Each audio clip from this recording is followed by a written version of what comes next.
Earlier this week, President Tokayev proposed to adopt a cooperation program to combat terrorism, separatism and extremism among the SCO member states. This message was conveyed during a meeting with the secretaries of the Security Councils of the Shanghai Cooperation Organization.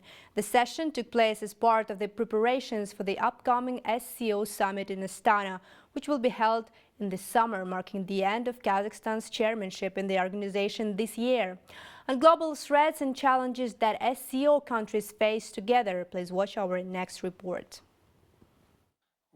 The threat of international terrorism is intensifying, stated the President of Kazakhstan during a meeting with the secretaries of the Security Councils of the SCO member states in Astana. President Tokayev noted that such meetings have become relevant considering the growing role of collective security in the extensive area of responsibility of the SCO.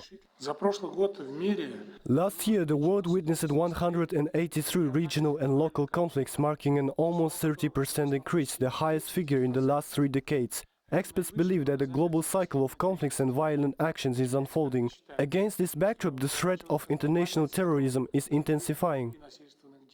The tragic events in March 22nd in Moscow, where over 140 people lost their lives in a terrorist attack at the concert hall, once again reminded the world that international terrorism remains unresolved and extremely dangerous issue. According to the President of Kazakhstan, the attack on civilians at the Crocus City Hall showed that terrorists continue to employ the most brutal and inhuman forms of violence. The terrorist attack in the Moscow region is firmly condemned by the entire global community, including the countries represented here today.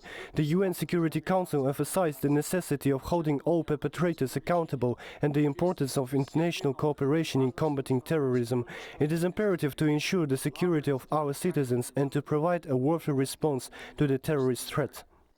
The head of state urged to draw the right conclusions and take necessary practical measures. He reminded that the Shanghai Cooperation Organization was created to ensure stability and security in the region, to collectively counteract the 3 forces of evil. These threats not only remain relevant but also transform, gaining new urgency. In turn, more systematic response is required from us. We cannot allow manifestations of terrorism, extremism and separatism to be used to undermine internal stability in our countries. As a response, the President proposed adopting a cooperation program to combat terrorism, separatism and extremism for the years of 2025 to 2027. Participants of the meeting also discussed security issues in the Middle East, the climate crisis, as well as the preservation of water and energy resources. Summarizing the session, the head of state once again emphasized that countering the 3 evil forces, organized crime and the illegal drug trade, is one of the priorities of Kazakhstan's chairmanship in the Shanghai Cooperation Organization. Daurian Sogulov, New Time.